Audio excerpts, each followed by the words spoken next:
지켜가고, 요거 이제 경비대가 지켜있고, 거기 다 철책이고, 함정이 있습니다. 근데 요 시설이 뭐냐면, 석탄을 실으면 그 밑에 그 틈이 생기고 갈탄이다 보니까, 그럼 그 밑에 사람이 숨어서 도주할 수 있죠. 그러니까 여기에 뭐가 있냐면, 우리 나이 드신 분들을 아시겠지만, 옛날 벽돌 만드는 기계 혹시 보신 분 계신가요? 혹시 돌아가면서 뻥뻥 내리 찍는 거. 쇠 봉이 한 이만큼 두께에 한 40cm 간격으로 이게 있습니다. 그 로라 형태인데 돌아가면서 뻥뻥 때려요. 그러면 기차가 이게 천천히 지나가면서 이게 내리 찍는 거예요. 그 석탄 자체를. 그러면 그 밑에 숨어서 내려가다가도 거기 찍어서 죽는 거죠. 그 시설이 여기 있었었는데 이거를 이제 해체하면서 그것도 없애버렸습니다. 80년대 중반부터 수용소에서는 이미 묘지 문화가 아닌 하장 문화를 했습니다. 다 태워버리는 거예요. 없는 거죠. 그래서 요거는 이제 보일러 22 수용소 위장은 이제 보일러로 했는데 여기가 이제 구리장입니다. 여기서 뭐 죽거나 아니면 이 동네에서 하게 되면 여기서 시체를 모아다가 태워버리는 곳이에요. 저희는 이게 다 지키고 있었고요. 근데 이런 시설이었는데 해체를 하면서 제일 먼저 뭐 없애냐면 이런 인권유린 최악의 현장부터 없애버려요. 저희가 하는 일이 저런 역할이었어요. 그러니까 수용소를 해체하면서 증거를 인멸하는 그 작업을 경비대가 했는데 제일 먼저 없애는 이런 시체 소각장과 구리장 이거부터 폭발해요. 13호 수용소 제가 있을 때도 그런 역할을 했고 그래서 나중에라도 북한 수용소가 해체되거나 우리가 올라가거나 국제사회에서 공조를 해야 될 거는 이런 증거 인멸을 하지 못하게끔 막아야 되는 그런 역할도 굉장히 중요하다 이제 말씀을 드리고요. 그다음에 이거 청진 25 여기는 교화소입니다. 유일하게 본인만 잡아놓는 곳인데 이거는 과거에는 우리만의 경찰에서 관리했어요.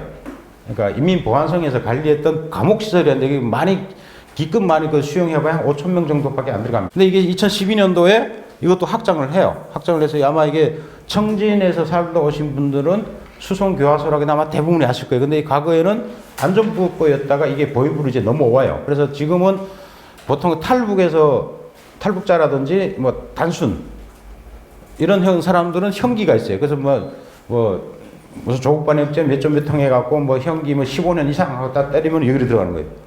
그럼 근데 여기 들어갔다가 이제 나온 사람은 거의 없죠. 유일하게 감옥 형태의 수용소다.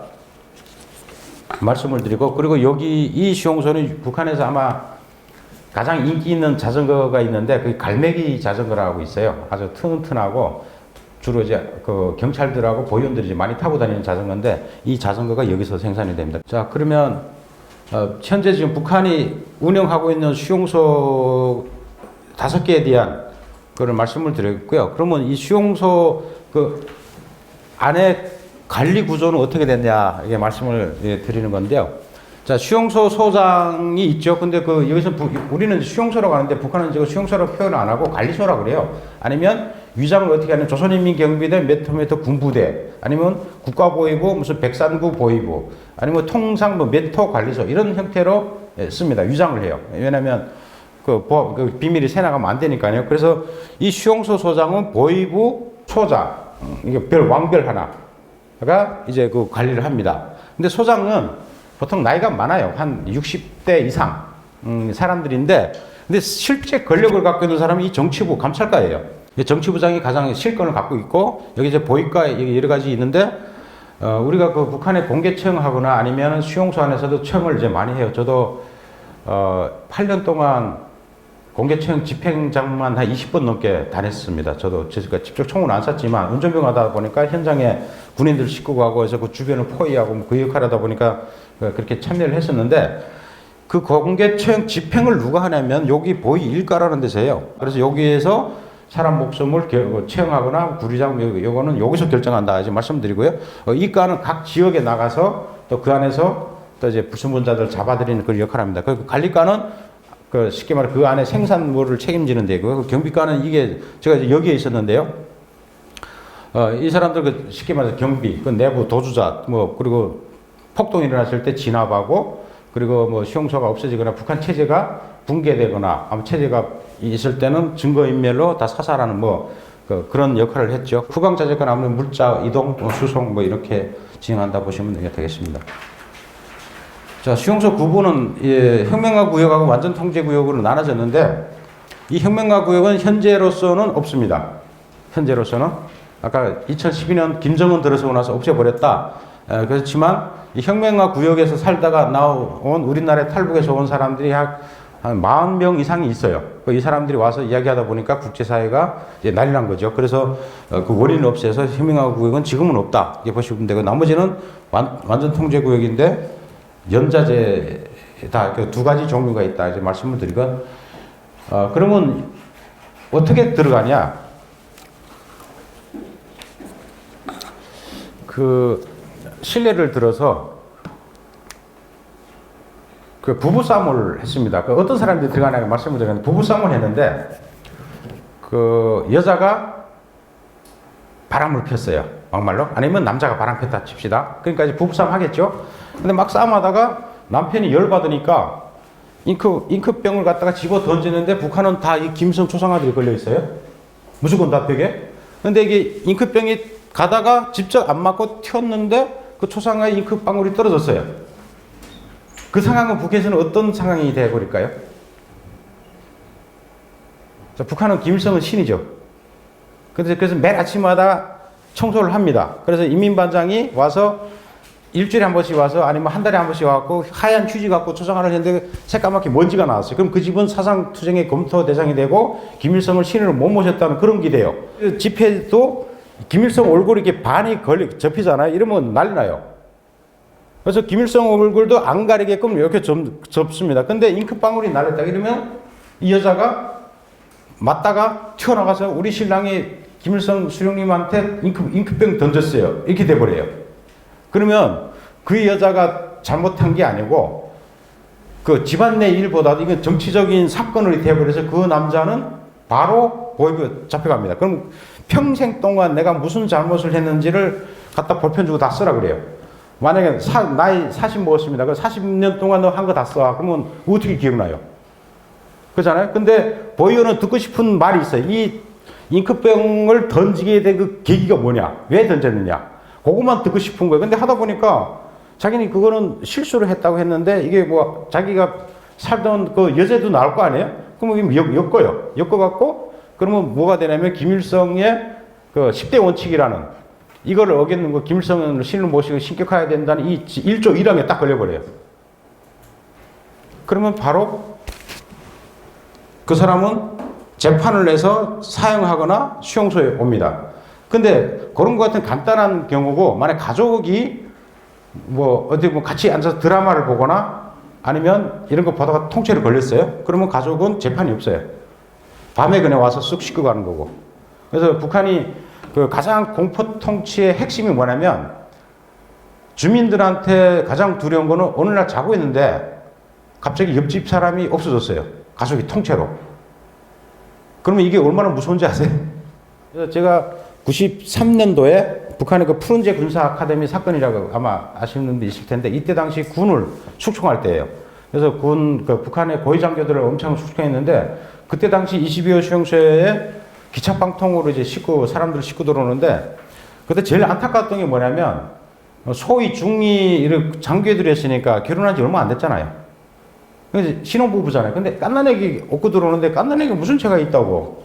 그래서 그거를 실어 옮기면서도 참 이거는 아니지 않냐 생각을 많이 했어요. 나는 죄가 없는데 아버지의 죄를 수용소에 들어서 내가 갚아야 된다. 근데 이거를 이제 김일성이 정치범들은 3대를 멸하는 것 때문에 수용소가 생겼다. 이렇게 보시면 되겠고요.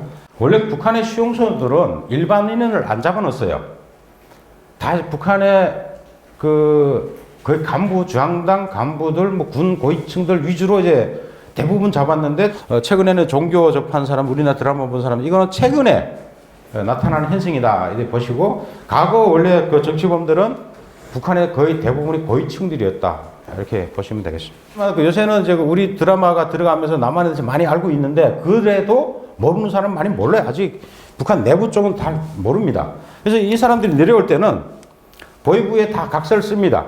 내가 보고 듣고 느낀 거를 다른 사람들한테 발설을 했을 때 처벌받는다는 각서를 쓰고 내려왔는데 보니까 너무 올라가니까 야 나만 갔더니 뭐 차도 많고 무슨 뭐 우리보다 더 잘 살고 이런 이야기를 해요. 그러니까 얘들을 올라가서 딱 감시 붙여놨더니 그런 말이 들어요. 그러니까 얘들은 가만 내비두면 어떻게 돼요?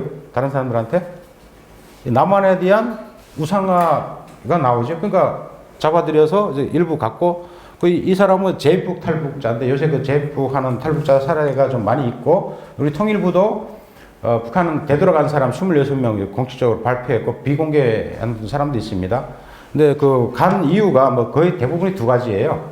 하나는 우리 사회도 뭐랄까요? 좀 안타깝지만 받아들여야 되는 게 우리 사회도 그 차별이 굉장히 심하죠. 그렇죠? 냉정하게 서놓고 생각하면 외국인이라든지 특히 탈북자들 오게 되면 벌써 색안경을 끼고 차별이 굉장히 심합니다. 또 혼자 오다 보니까 이게 가족 혈연이가 아무도 없잖아요. 그 얼마나 외롭겠습니까? 그리고 취업도 잘 안 되고 먹고 살기도 힘들고 그러다 보니까 아씨 괜히 왔냐고 가시는 분들이 있어요. 중국을 통해서. 그런 사례가 있고 또 하나는 가족을 볼모로 해서 유인 납치하는 경우가 있어요. 자, 해결 방안은 뭐 먼저 알아야 되겠죠. 알아야지 문제성을 알고 문제를 알다 보면 답이 나오죠. 그래서 많이 아는 게 좋고 또 가장 중요한 거는 우리 국제사회에서도 이건 저희 단체가 하고 있는 일인데요. 수용소에 갇힌 사람들 리스트를 내서 유엔에다 공식적으로 이런 사람들을 대해서 구명을 하면 유엔이 북한에다가 요구를 합니다. 이런 사람들 내놔라.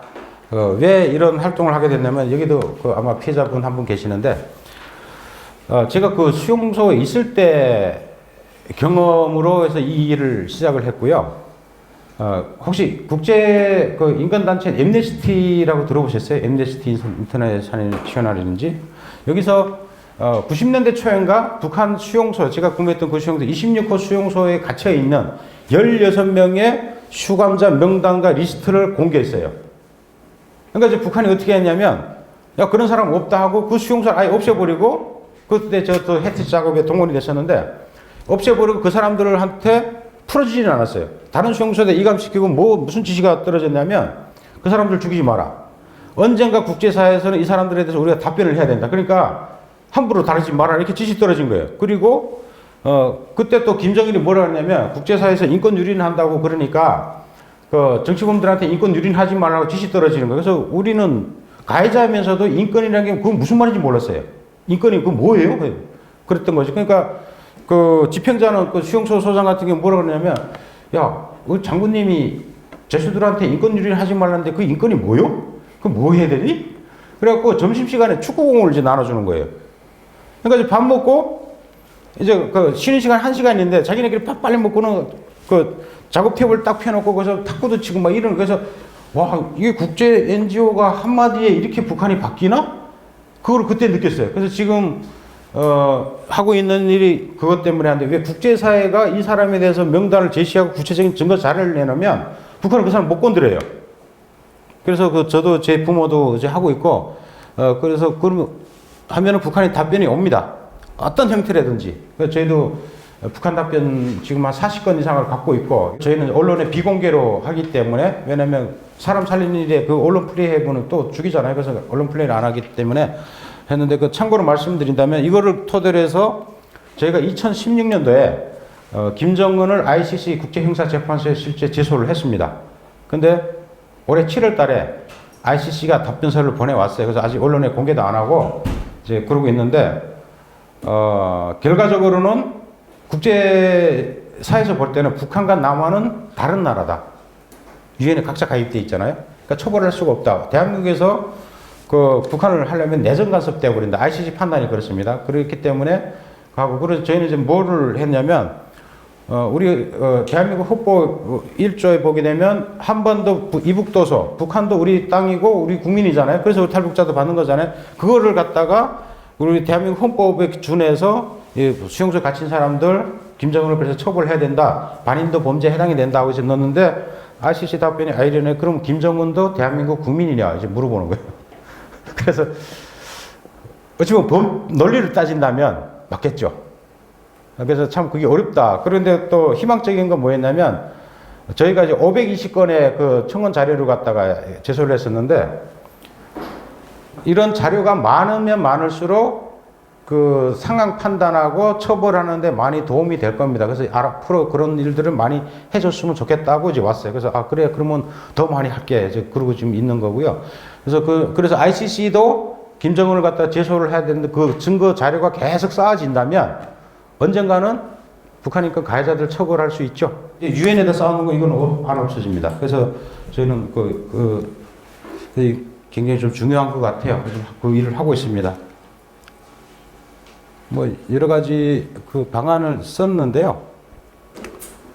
저는 제일 중요한 건 뭐 기록도 좋고 이것도 다 좋지만은 그 제가 절실하게 느꼈던 거는 이거에서 4번 증거인멸을 위한 선제적 군사작전 이거 해야 된다. 왜냐면 시용소를 없앨 때마다 아까 그 증거를 인멸하고 그리고 제가 했던 일이 폭동이 일어나거나 남한에서 올라오거나 아니면 북한의 정권이 붕괴됐을 때 가장 먼저 정치범들 다 죽여버리는 일이 제 일이었어요. 근데 그거 하기 전에 사람 다 죽은 다음에 가서 떠들면 뭐합니까? 살려야지. 그래서 그거를 먼저 좀 급선무지 않나 하는 생각도 들어보고요. 그리고 여러 가지 이거 다 뭐 중요하죠. 외상후 스트레스 장애라든지 그 사람들에 대해서 어떻게 치유해야 될 방법도 지금 NKTV에서 하고 있는 여러 가지 역할, 기록, 피해자, 가해자 명단 확보에 다 중요합니다. 그래서 이런 일들이 나중에 우리가 그 과거사 청산에도 필요하고 그리고 반드시 일을 해야 되는 것이고 지금부터 그거를 하지 않고 당장 가서 한다면 그때 늦죠. 그래서 중요하다고 생각을 합니다. 제가 좀